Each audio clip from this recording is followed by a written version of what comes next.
Today we're reading out of As Bill Sees It, references to faith. Pain and Progress on page 3. Years ago, I used to commiserate with all the people who suffered. Now I commiserate only with those who suffer in ignorance, who do not understand the purpose and ultimate utility of pain. Someone once remarked that pain is the touchstone of spiritual progress. How heartily we AAs can agree with him, for we know that the pains of alcoholism had to come before sobriety, and emotional turmoil before serenity. Believe more deeply.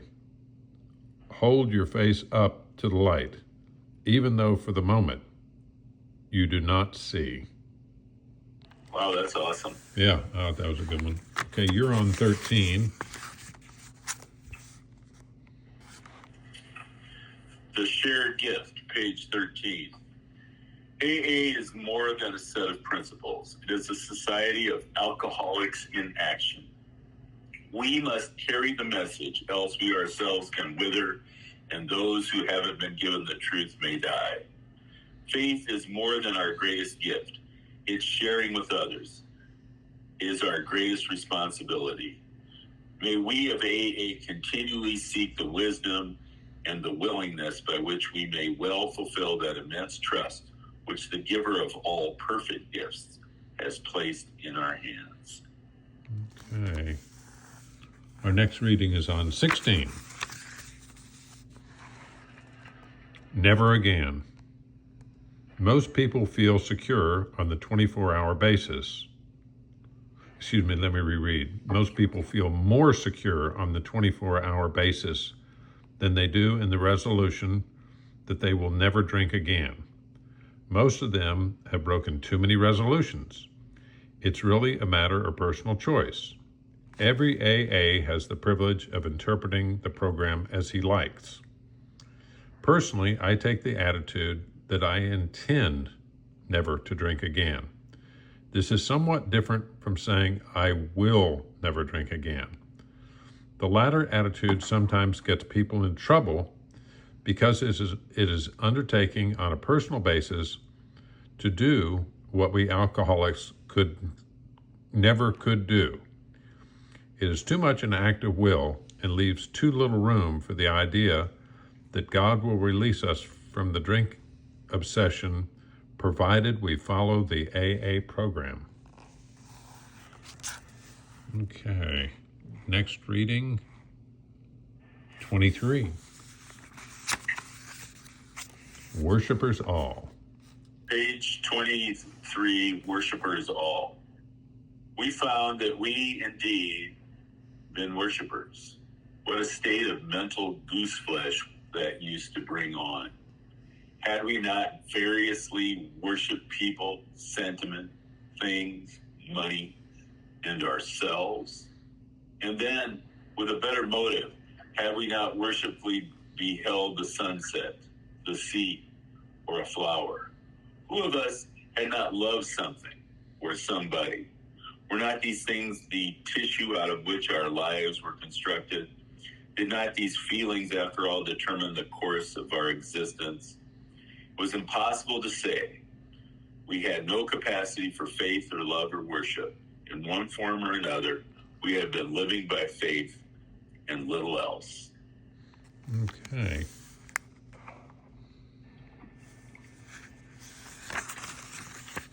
Our next reading is 26. True independence of the Spirit. The more we became willing to depend upon a higher power, the more independent we actually are. Therefore, dependence, as AA practice it, is really a means of gaining true independence of the Spirit. At the level of everyday living, it is starting to discover how dependent we really are and how unconscious of that and how unconscious of that dependence. Every modern house has electric wiring carrying power and light to its interior. By accepting with delight our dependence upon this marvel of science, we find ourselves personally more independent, more comfortable and secure. Power flows just where it is needed, silent and securely. Electricity, that strange energy so few people understand, meets our simplest daily needs. Though we readily accept this principle of healthy dependence in many of our temporal affairs, we often fiercely resist the identical principle when asked to apply it as a means of growth in the life of the Spirit. Clearly, we shall never know freedom under God until we try to seek His will for us. The choice is ours. 36. Humility 36. first. Humility first. We found many in AA who once thought, as we did, that humility was another name for weakness. They helped us to get down to our right size. By their example, they showed us that humility and intellect could be compatible, provided we placed humility first. When we began to do that, we received the gift of faith, a faith which works. This faith is for you too. Where humility formerly stood for a forced feeding on humble pie, it now begins to mean the nourishing ingredient that can give us serenity. Okay. I love it. That's a good one. 36. 47. Seeing is believing. The Wright brothers' almost childish faith that they could build a machine which would fly was the mainspring of their accomplishment. Without that, nothing could have happened. We agnostics and atheists were sticking to the idea that self-sufficiency would solve our problems. When others showed us that God's sufficiency worked with them, we began to feel like those who had insisted that the Wrights would never fly. We were seeing another kind of flight, a spiritual liberation from this world, people who rose above their problems. Yeah. Okay, our next one is 51. 51. One of my favorite numbers. 51, page 51, the coming of faith. In my own case, the foundation stone of freedom from fear is that of faith. A faith that, despite all worldly appearances to the contrary, causes me to believe that I live in a universe that makes sense. To me, this means a belief in a creator who is all power, justice, and love, a God who intends for me a purpose, a meaning, and a destiny to grow, however little and haltingly, toward his own likeness and image. Before the coming of faith, I had lived as an alien in a cosmos that too often seemed both hostile and cruel. In it, there could be no inner security for me. When I was driven to my knees by alcohol, I was made ready to ask for the gift of faith, and all was changed. Never again, my pains and problems notwithstanding, would I experience my former desolation. I saw the universe to be lighted by God's love. I was alone no more. All righty. 84.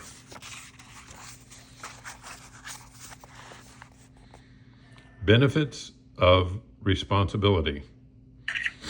Happy AA's per capita expenses are very low. For us to fail to meet them would be to evade a responsibility beneficial for us. Most alcoholics have said they had no troubles that money would not cure. We are a group that when drinking always held out a hand for funds. So when we commenced to pay our own service bills, this is a healthy change. Because of drinking, my friend Henry had lost a high salary job. There remained a fine house with a budget 3 times his reduced earnings. He could have rented a house for enough to carry it, but no, Henry said he knew that God wanted him to live here, so he would see that the costs were paid. So Henry went on running up bills and glowing with faith. Not surprisingly, his creditors finally took over the place. Henry can laugh now about having learned that God more often helps those who are willing to help themselves. Okay. 112. 112. Okay. Complete security, page 112. Upon entering AA, the spectacle of years of waste threw us into panic. Financial importance was no longer our principal aim. We now clamored for material security. Even when we were reestablished in our businesses, terrible fears often continued to haunt us. Where was I at? I lost my place. This made us misers and penny pinchers all over again. Complete financial security we must have, or else. We forgot that most alcoholics in AA have an earning power considerably above average. We forgot the immense goodwill of our brother AAs, who are only too eager to help us to better jobs when we deserve them. We forgot the actual or potential financial insecurity of every human being in the world. And worst of all, we forgot God. In money matters, we had faith only in ourselves and not too much of that. Okay. 114. No personal power. At first, the remedy for my personal difficulties seemed so obvious that I could not imagine any alcoholic turning the proposition down were it properly presented to him. Believing so firmly that Christ can do anything, I had the unconscious conceit to suppose that he would do everything through me right then and in a manner I chose. After 6 long months, I had to admit that not a soul had surely laid hold of the Master, not excepting myself. This brought me to the good, healthy realization that there are plenty of situations left in the world over which I had no personal power. That if I was so ready to admit that to be the case with alcohol, so I must make the same admission with respect to much else. I would have to be still and know that he, not I, was God.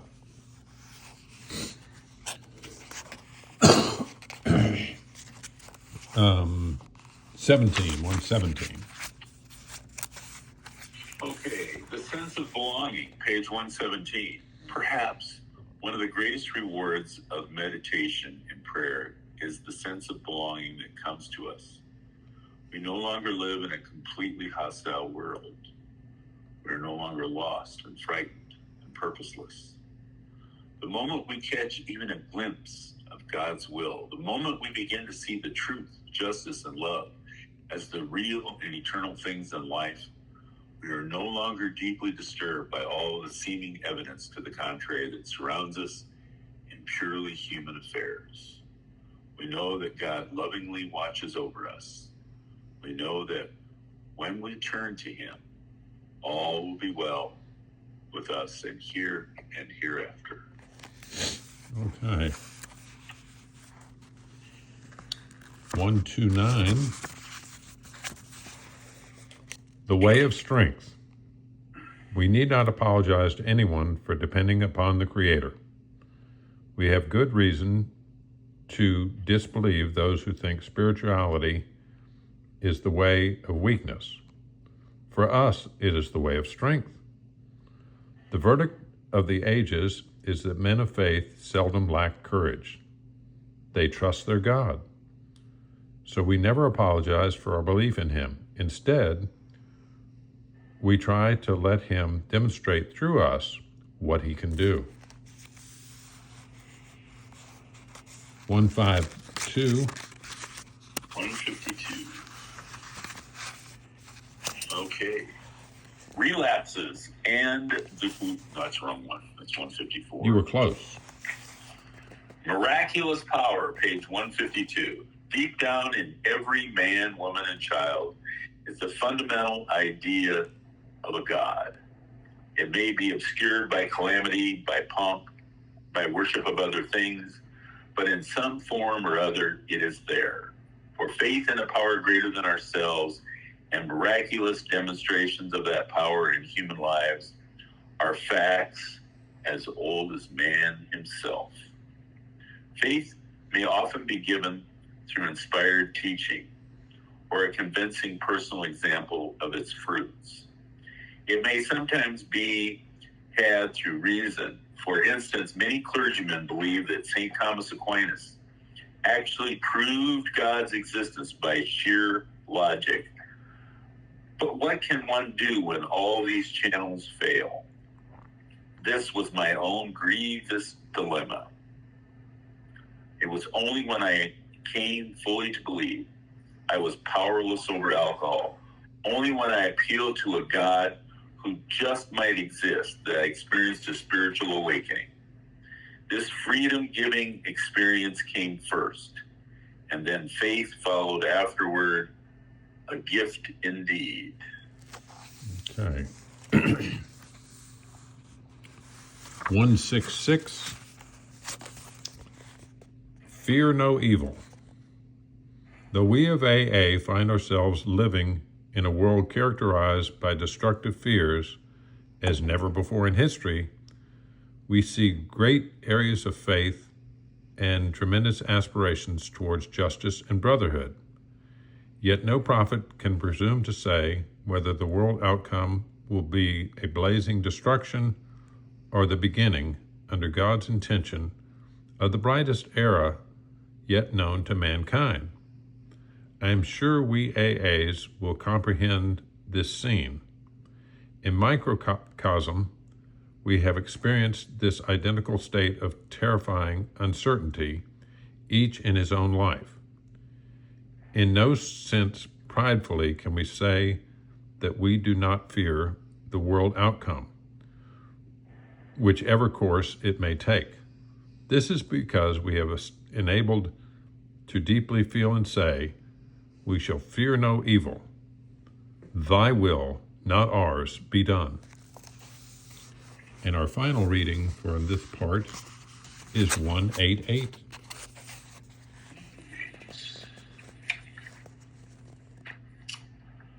To survive trials, page 188. In our belief, any scheme of combating alcoholism which proposes wholly to shield the sick man from temptation is doomed to failure. If the alcoholic tries to shield himself, he may succeed for a time, but he usually winds up with a bigger explosion than ever. We have tried these methods. These attempts to do the impossible have always failed. Release from alcohol and not flight from it is our answer.